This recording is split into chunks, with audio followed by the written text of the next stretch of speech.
What's going on, guys? It's Ian here. Hope you're doing really well.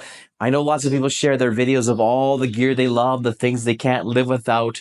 I'm taking a bit of a different slant today. I'm in my home gym, and I'm going to talk to you a little bit about 3 pieces of Salomon gear that I don't think is good enough. It could be better. And before you start hating on me and all that, I'm a Salomon fan. I have lots of Salomon kit. But these are 3 pieces of gear that I've been using this last year that I just don't feel works well, or there's just a few things I just wish were better. So I'm going to tell you about it. I'd love your comments, your feedbacks. If you've got alternatives, if you disagree with me on some of these, that's okay too. I'm going to start from my feet, work my way up to the top, and I'm going to start with the S-Lab Ultra 3 shoes. These guys, I picked them up this year. I ran the Lasso Ultra in these just a couple months ago now. And it's a very hilly terrain, very rocky, sort of mixed surface, so lots of need for grip. I'll give you the pros, and then I'll give you the reasons why I'm sort of not in love with these shoes, at least not yet. What I like about the shoe is they're nice and light. They have sort of a sock type insert, so they fit nice and snug. They don't pinch. They're a very comfortable shoe. They're an 8mm drop. They have this, what they call their matrix mesh. So it feels kind of like wearing a sock. Can be a pro and a con. I'll get to that in a second. There's also a really nice place for you to put your lace away, and that typical Salomon sort of pull string lace system. Really comfortable that way. The grip on these was really, really good. The lugs don't look massive, but these are just as good as grip as my Speed Crosses are, the Salomon Speed Crosses that I'm running in. So lots of great grip, really comfortable. What I don't like about these is a couple things is that sock grip. One of the things they claim is nice about sort of having this sort of mesh top and this expanding top is you can loosen this off. So as the later stages of the run go, if you want to loosen it off, if your feet are swelling, you can start to loosen these off, and then it kind of adjusts your feet. That the con of that is they get a little sloppy. They feel a little bit too sock-like, in my opinion, at times. The other thing that I don't like about these as well is getting into these super hard. You have to like really pull. I actually brought along with me a shoehorn to the race to get my foot in, because you really have to like pull these on. It takes a lot of work to get these on your feet, which I know sounds silly, but after you've been running for 10 hours, if you're looking to switch in and out of different shoes, for example, and you're looking to take these off, maybe work on your feet or whatever, they're not the easiest to get on, especially when you're tired and you're sore. So that's a big negative to me on these ones that I didn't like, that was the case. The one thing I will say for the sock is that, it's very tight. The fact the chances, I should say, of little rocks and debris getting in the shoe is very low. Had no problem with that, but I just wish that there was a little bit of a nicer way to get your foot in. It's almost too snug, too tough to get in. I found that as a bit of a deterrent. So the S-Lab Ultra 3s, $220 I paid for these.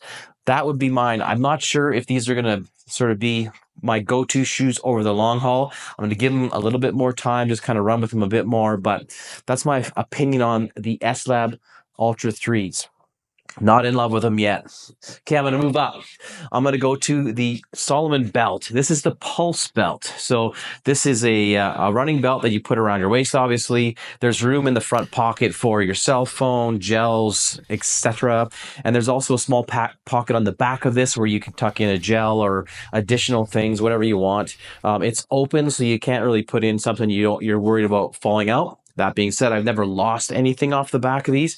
And there's also a couple loops here for your poles if you want to wear your poles on the back of the belt as well. I've also seen guys wear these both ways, where you've got the loops in the front so you can put your poles across the front. I don't use this belt for carrying my poles. I don't find that's my preference. Talk to you a little bit about that in a second. But couple things. I'll start again with the pros. What I like about this belt is that it fits very snug. There's not a lot of bounce to it, which is really, really nice. There is quite a bit of room. It doesn't look like there's a lot of room on these to put stuff in, but I can comfortably put my cell phone in, bunch of gels, lots of stuff in the back. Whenever I'm taking my dog, I can put his stuff in the back with me too. So I feel like I carry a lot on this belt. What I don't like about this belt is that because it's so snug, there's no zipper to get onto this. So it's basically just, you have to like step into this every time you put it on, which is kind of awkward because, you know, you have to step into it, you have to pull it over your shorts, and your shorts pull up, and it's just like you have to sort your situation out every time you put this belt on. I've heard some people pull it on over their heads, which I think is crazy, but I step into it and it drives me nuts every time I put this on. So that to me is a definite downside of this. The other thing I don't like about this as well is there's not a lot of sort of stability, or I guess it's nice because it's light, but it like folds up really easy. It's kind of like just, you know, so it kind of gets all bunched up on your hips. So it kind of sits right below your stomach, or it just doesn't sit always perfect because it kind of rolls up on you. So they have a different version of this as well. They have an S Lab version of the belt. This is the Pulse Belt. I think it's 40, 50 bucks for this one. The S Lab it looks like it's a little bit heavier material, a little bit more sturdy, which may be nice. It's 65. And then they have a high one, which is a little bit of a higher belt too. So might sit a little bit nicer on the waist. That might be part of the adjustments they're making to this. Not sure I'm in love with this. I use it on a daily basis for my light runs. I typically will go with my pack when I'm carrying a whole bunch of stuff. I'm not racing with this belt it's usually not something I'm pulling on a race day, more of my day-to-day training. I'm not in love with this. It'd be nice if they had a zipper to get into this, and it would be just a little bit more structured so it wasn't quite so sloppy when you have it on and just dancing into it, getting into it. So Salomon, that's my thought on the Pulse Belt. And then the last thing I wanted to talk about was not my pack necessarily, but pole storage. I mentioned on the Pulse Belt, you can store the poles on your back. I have the Salomon Custom Quiver. This fits on the Advanced Skin bags and the S Lab bags, the hydration vests, I should say. This is just a custom quiver. There's a custom ultra quiver. The opening on the top is slightly bigger. These have a couple different clips on the top that you can attach to your bag. And then there's a couple different ways you can sort of set it up on the bottom to attach depending on how you want it done, which side and that. Great. It fits the poles fit in this really, really nice. My criticism and my challenge with this is I've had it a couple different ways on my back, and both ways I've struggled to get the poles in and out. I run with the Lecky poles. If you're interested in a review on those, I have a video on my channel about the Lecky poles, but they're not super easy to get in and out of, partly because of where it is on your back. You have to kind of, maybe I'm just like old and out of shape, but you got to reach behind you and you kind of have to pull it. I've noticed at the race I was at just recently, the Lost Soul in Lethbridge, another guy had the quiver and he was doing the same thing as I was struggling with, was getting the poles out. It's almost like you have to pull the poles out and hold down the bag, the bottom of your quiver at the same time. And you have to kind of yank on them. And sometimes the pieces can get stuck. So that's, I think, a big problem I have with these. What's your experience if you use this quiver? Am I doing it wrong? Is there a different way to configure this on your pack that makes it a little bit easier? To me, that was a real pain in the butt, because in the later stages of the race, where you sometimes need your poles, sometimes you don't, you start to get tired. And when I think about gear, I have this thing called, it's a stupid acronym, but you'll appreciate this. It's kind of this agitation sensitivity score, the ASS score. The more agitated you get over the course of a race, the more of an ass you become. And so little things start to become big things in the later stages of a race. And so when you're sort of fighting to get your poles out and you can't get your poles back in when you don't want them, you start to get agitated and little things start to pick at you. So this was an agitation for me.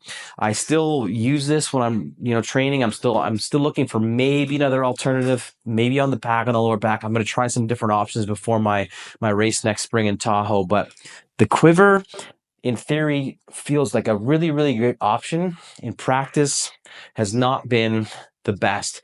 What I've actually used this for even more is when I'm filming myself running. I have an Action Pro, the DJI Action Pro, or a little GoPro that's on a stick that I put that in there when I don't need to carry poles with me. I'm just out running and filming. But this has been something that hasn't been perfect for me. So there you have it. Those are the 3 pieces of Salomon gear that I just wish were better. I would love your comments.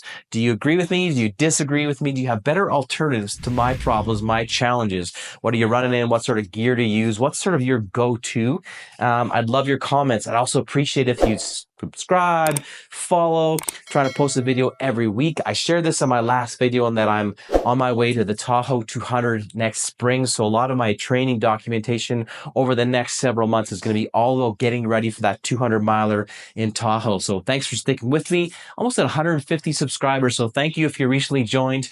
We're on the road to 200 subscribers. Who knows? Maybe we'll go viral. Thanks for watching. Thanks for checking this out. We'll talk to you guys on the next one. See you later.